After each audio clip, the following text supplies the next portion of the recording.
Ipinag-utos ni Pangulong Aquino kay Energy Secretary Jericho Petilla na agad resolbahin ang lumalalang power crisis sa Mindanao. Balitaan mo kami, Julius Di Samburon.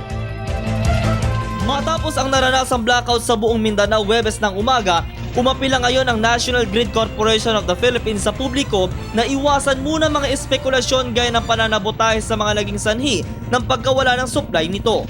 Sa inilabas na pahayag ni NGCP spokesperson Cynthia Alabanza, problema sa transmission ng kanilang tinitignang rason ngayon.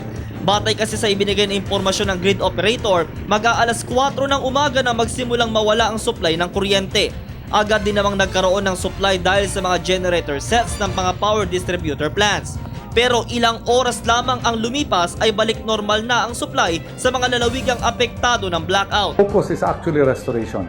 I-restore muna natin. In fact, right now, ano yung mga planta? The plants were actually, none of the plants are damaged. So that's a good news because if there's a damaged plant, then that will take some time to fix. Dagdag pa sa inihayag ni Energy Secretary Jericho Petilla na imposibleng may kaugnayan sa kawalan ng supply bunsod ng pagtaas ng demand kapag summer season. But the plants are intact. Nagpipila sila. Isa-isang pumasok so that ina-isolate natin kung sino magti-trip uli. So far, lahat ng PISAM plants are in with the exception of Stayag. TMI is also not online, and then SPPC and Western Mindanao Power, yung nasa Zamboanga at nasa Gensan, they are not online on the grid but they are on island mode. Ibig sabihin, they are supplying the local area. Sa ngayon, aniya ay bukas at patuloy na nagsusupply ng nasa 14 megawatts power ang dalawang geothermal plants sa Mindanao.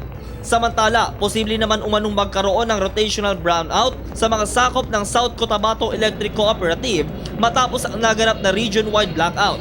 Kaya humihingi ngayon ng pangunawa ang Socoteco 1 sa mga consumers hinggil dito. Bilang solusyon naman, aprobado na ng pamahalaang panlalawigan ng South Cotabato ang pagpapatayo ng 5 megawatt solar power plant sa kanilang lalawigan. Ayon kay South Cotabato Governor Daisy Fuentes, malaki ang tulong ng pagpapatayo ng naturang solar power plant at posibleng bilang pinakamalaking photovoltaic power plant sa buong bansa. Una nang inihayag ng Palasyo ng Malacanang na mananatiling sapat ang supply ng kuryente lalo sa panahon ng tag-init. Ayon kay Presidential Communications Operations Office Secretary Herminio Sani Coloma Jr. na sa ganitong panahon, karamihan sa mga Pilipino ay malakas kumonsumo ng kuryente gaya ng electric fans at air conditioners. According to Secretary Petilla, the government is prepared to run the Malaya Thermal Power Plant up to 70 days to boost supply during the summer months, when demand is expected to rise, especially in Luzon. The Department of Energy has advised power plants to undertake preventive and regular maintenance of their facilities so that this will operate optimally during the peak demand months. Para sa Telebisyon ng Bayan, ako si Julius Di Samburon.